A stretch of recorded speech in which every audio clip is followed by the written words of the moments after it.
పిత పుత్ర పవిత్ర ఆత్మనామమున ఆమేన్. ప్రియ స్నేహితులారా, మీ అందరికీ దేవుని యొక్క ఆశీస్సులను తెలియజేస్తూ మార్చి 12వ తారీఖు బుధవారం ఈనాటి దివ్యబలి పూజ పట్టణాల ధ్యానాంశానికి మిమ్మల్ని అందరినీ కూడా ప్రేమతో ఆహ్వానిస్తూ ఉన్నాను.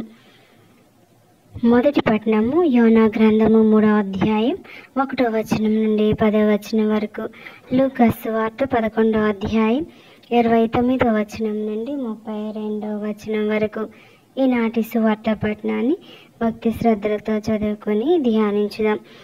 ప్రజలు అనేకులు అచ్చట చేరగా యేసు ఇట్లు చెప్పనారంభించెను, ఈ తరము దుష్టమైనది, ఇది ఒక గురుతును కోరుచున్నది, కానీ యోనా సూచన కంటే వేరొకటి అనుగ్రహింపబడదు. ఏలైనా నినివే వాసులకు యోనా సూచన అయినట్లే ఈ తరమునకు మనుష్య కుమారుడును ఒక సూచన అగును. తీర్పు దినమున దక్షిణ దేశపు రాణి వీరి ఎదుట నిలిచి వీరిని ఖండించును. ఏలైనా ఆమె సొలొమోను విజ్ఞాపన వాక్కులు వినుటకై దిగంతముల నుండి వచ్చెను. ఇదిగో, ఆ సొలొమోను కంటే అధికుడు ఇక్కడ ఉన్నాడు. నినివే పౌరులు యోనా ప్రవక్త ప్రవచనములను ఆలకించి హృదయ పరివర్తనం చెందిరి కనుక తీర్పు దినమున వారు మీ ఎదుట నిలిచి వీరిని ఖండింతురు. ఇదిగో, యోనా కంటే గొప్పవాడు ఇక్కడ ఉన్నాడు అనెను.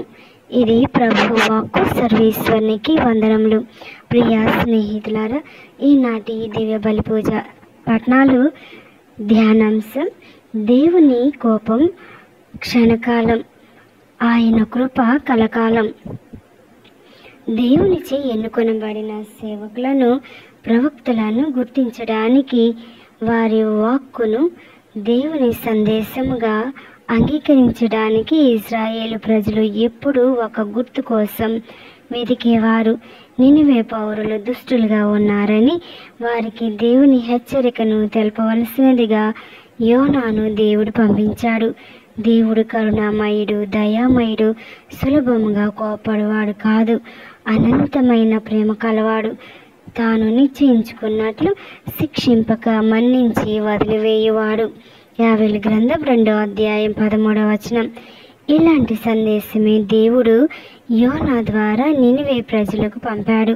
నినివే ప్రవక్త యోనా ప్రవక్త ప్రతిఘటించినప్పటికీ దేవుని చిత్తముతో నెరవేర్చాడు. తదుపరి దేవుని కరుణ ఎంతో గొప్పది చవిచూశాడు.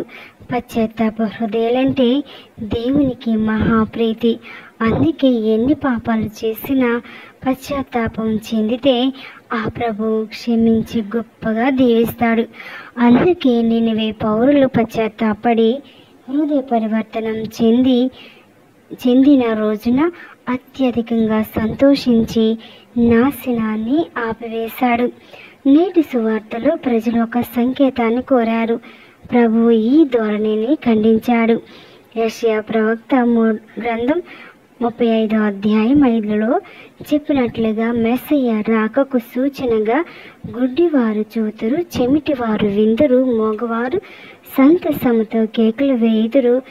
క్రీస్తు ప్రభు ఎంతో మందికి కనుదృష్టిని, వినికిడి శక్తిని, స్వస్థతను చేకూర్చడం కళ్ళ ముందే చూసినప్పటికీ నాటి ప్రజల మూర్ఖంగా ఇంకా గుర్తుల కోసం వెతకటంలో అర్థమే ఉంది.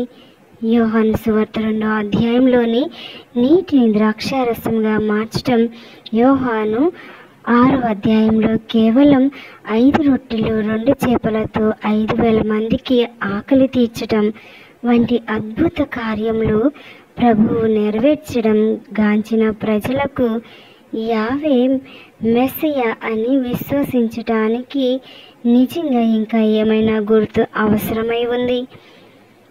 యోనా కన్నా గొప్పమైన వ్యక్తి, సొలొమోను కన్నా అతి జ్ఞాని క్రీస్తు ప్రభు.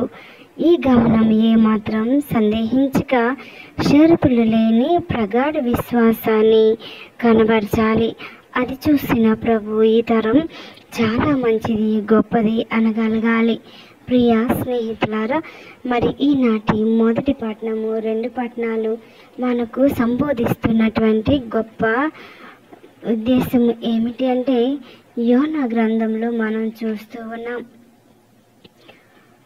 నినివే ప్రజలు పశ్చాత్తాపడినారని మనకు ప్రభు ఈనాటి వాక్యంలో తెలియజేస్తూ ఉన్నాడు.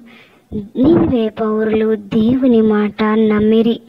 వారు ప్రజలెల్లరూ ఉపవాసం చేయవలెనని ప్రకటించిరి. అధికుల నుండి అల్పుల వరకు అందరూ గోని తాల్చిరి. మరి ఇవెంతో గొప్ప గొప్ప కార్యాలని మనం ధ్యానించాలి.